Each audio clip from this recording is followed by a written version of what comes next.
Pagka nag-iipon ka ng pera, di ba yung nag-iipon, tinatago yung pera? Tapos, kung hindi mo maitago sa bahay, marami na tinatago mo sa bangko. Di ba ganon? O ganon din ang pag-iipon ng kayamanan sa langit, itatago mo. Babasahin ko sa iyo Diyan sa Mateo 6:1. Mag-ingat kayo na huwag magsigawa ng katuwiran sa harap ng mga tao upang kanilang makita. Sa ibang paraan ay wala kayong ganti ng inyong ama na nasa langit. Tuloy. Kaya nga, pagka ikaw ay naglilimos, ay huwag kang tutugtog ng pakakak sa harap mo, na gaya ng ginagawa ng mga mapagpaimbabaw sa mga sinagoga at sa mga daan, upang sila'y mangagkapuri sa mga tao.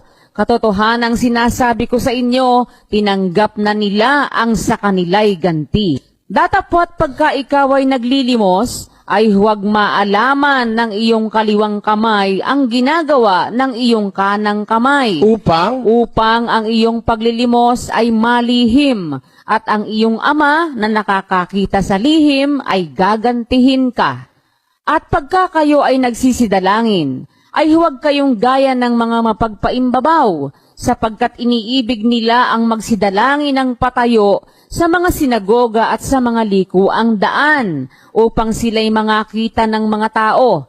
Katotohanang sinasabi ko sa inyo, tinanggap na nila ang sa kanila'y ganti. 19. Huwag kayong mangagtipon ng mga kayamanan sa lupa, na dito'y sumisira ang tanga at ang kalawang, at dito'y nanghuhukay at nagsisipagnakaw ang mga magnanakaw.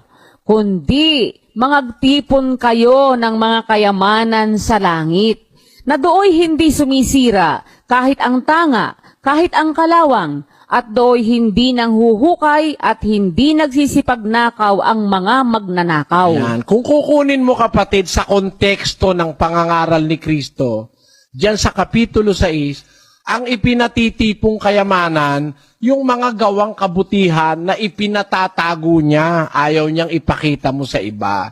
Kasi habang yun ay nakatago, nakarehistro yun sa ama, gagantihin ka ng ama pagdating ng paghuhukom.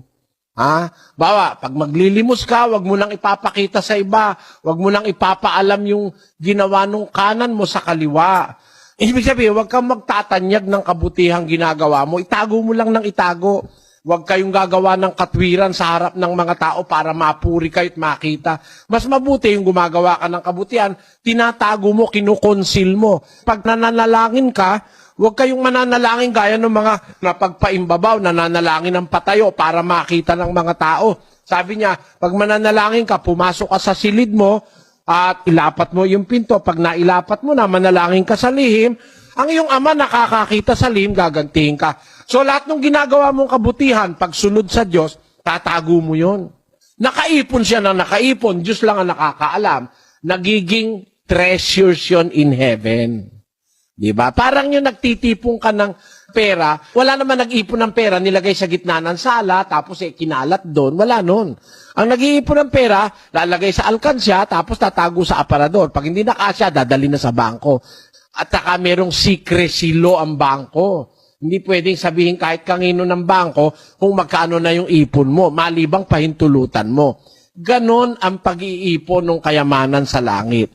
Gagawa ka ng gagawa ng kabutihan sa kapwa, pero wag mong ipagsasabi, wag mong ipamamalita, wag kang gagawa ng, gaya ng iba, magdodonasyon, magpapakuha pa ng retrato sa dyaryo, lalagay pa sa telebisyon. Walang ganti yun. Hindi nakakaipon sa langit yun. Kasi ang ama ang nag-iipon nun Lahat ng ginagawa mong kabutihan, sinusulat ng ama yon sa G's ng Ebreo. Sapagkat ang Diyos ay hindi liko upang limutin ang inyong gawa at ang pag-ibig na inyong ipinakita sa kanyang pangalan. Amo, hindi liko ang Diyos para limutin niya ang ginagawa mo, yung pag-ibig mo, yung paglilingkod mo. Hindi niya kakalimutan yun. Nakaipon sa kanya yun Kaya nga sa langit nakaipon kapatid di ba, ginawan mo ng mabuti yung kapitbahay mo na hindi mo naman ipinagyabang, nakaipon sa Diyos yun. Nakaipon yun sa kanyang talaan. Nakakaipon ka ng treasures in heaven.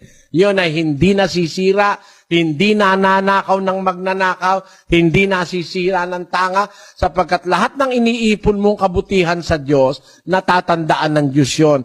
Nakalista yon sa aklat ng buhay. 139:16 ng awit. Pakinggan mo. Nakita ng iyong mga mata ang aking mga sangkap na di sakdal. At sa iyong aklat ay pawang nangasulat, kahit na ang mga araw na itinakda sa akin, nang wala pang anuman sa kanila. Amo, araw-araw sinusulat yung ginagawa natin eh. Kaya kung puro kabutihan yon, nakakaipon ka ng kayamanan sa langit.